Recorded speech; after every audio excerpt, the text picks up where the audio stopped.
कुरुक्षेत्र, वह भूमि जहां न केवल एक भीषण युद्ध हुआ बल्कि एक ऐसा युद्ध जो धर्म और अधर्म, सत्य और असत्य, कर्तव्य और अनीति के बीच लड़ा गया। क्या आपने कभी सोचा है कि आखिर महाभारत का युद्ध केवल 18 दिनों में ही क्यों खत्म हुआ? क्या इसके पीछे सिर्फ युद्ध के नियम थे या फिर कुछ और बड़ी वजहें थीं? इस सवाल का जवाब जानने के लिए हमें महाभारत की गहरी छानबीन करनी होगी। महाभारत सिर्फ एक युद्ध नहीं था, ये वह युद्ध था जो न केवल पांडवों और कौरवों के बीच लड़ा गया बल्कि यह पूरे समाज के लिए एक बड़ा संदेश लेकर आया। लेकिन सवाल उठता है, एक ऐसा भीषण युद्ध जो पूरी दुनिया की सोच बदलने वाला था, वह केवल 18 दिन में क्यों खत्म हो गया? आइए जानते हैं इसके पीछे की प्रमुख वजहें। 1. भीष्म पितामह का वरदान और उनकी रणनीति। भीष्म पितामह, जिन्हें इच्छा मृत्यु का वरदान प्राप्त था, युद्ध के पहले दिन से ही एक अहम पात्र थे। उनका कहना था कि अगर शिखंडी उनके सामने हो तो वह कभी भी शस्त्र नहीं उठाएंगे। यही हुआ। अर्जुन ने इस युक्ति का इस्तेमाल किया और शिखंडी को मैदान में लाकर भीष्म को बाणों से घायल किया। इसके बाद भीष्म ने अपने प्राण त्यागे। उनका पतन कौरवों के लिए एक बड़ा आघात था और उनकी सेना का मनोबल टूटने लगा। भीष्म की मृत्यु ने कौरवों की सेनापति की कुर्सी को खाली किया, जिससे कौरवों के लिए युद्ध में नेतृत्व की कमी हो गई। 2. युद्ध के नियम। महाभारत के युद्ध में कुछ खास नियम थे। सूर्यास्त के बाद युद्ध रुक जाता था और रात के समय सेनाएं विश्राम करती थीं।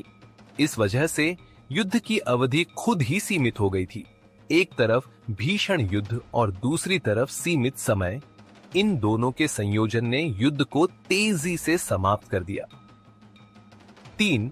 दोनों पक्षों की शक्तिशाली सेनाएं। कौरवों और पांडवों के पास एक से बढ़कर एक महारथी, योद्धा और अस्त्र शस्त्र थे। युद्ध में एक के बाद एक भीषण टक्कर हुई जिससे दोनों पक्षों की सेनाओं को भारी नुकसान हुआ। पांडवों के पास भगवान श्री कृष्ण का मार्गदर्शन था, जबकि कौरवों के पास उनका अभिमान और अहंकार था। 4. कृष्ण की कूटनीति और रणनीति। भगवान कृष्ण ने पांडवों को अपनी कूटनीति से युद्ध में विजय दिलाई।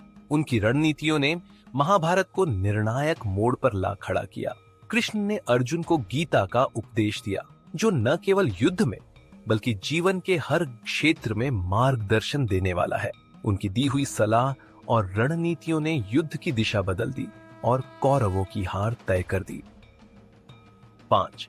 समय का चक्र और दैवीय योजना। कुछ विद्वानों का मानना है कि महाभारत का युद्ध एक निश्चित समय में ही समाप्त होना था। यह केवल एक युद्ध नहीं था, बल्कि एक दैवीय योजना थी। धर्म की स्थापना और अधर्म का नाश करने के लिए समय का चक्र स्वयं इसे समाप्त करने के लिए निर्धारित था। युद्ध की अवधि में इतना परिवर्तन, इतनी घटनाएं और इतनी बड़ी सीख हमें यही बताती है कि महाभारत एक परम उद्देश्य के लिए लड़ा गया था। महाभारत के 18 दिनों में सिखाए गए सिद्धांत आज भी हमारे जीवन में महत्वपूर्ण है। यह युद्ध सिर्फ उस समय का नहीं था, बल्कि आज भी हमें धर्म, न्याय और कर्तव्य का पालन करने की प्रेरणा देता है। महाभारत की यह युद्ध भूमि एक जिंदा उदाहरण है कि कैसे हर घटना का एक गहरा उद्देश्य होता है और कैसे धर्म की रक्षा के लिए समय और परिस्थितियां भी एक निश्चित मोड़ पर बदल जाती है।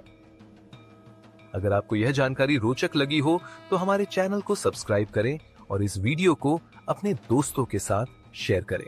धन्यवाद।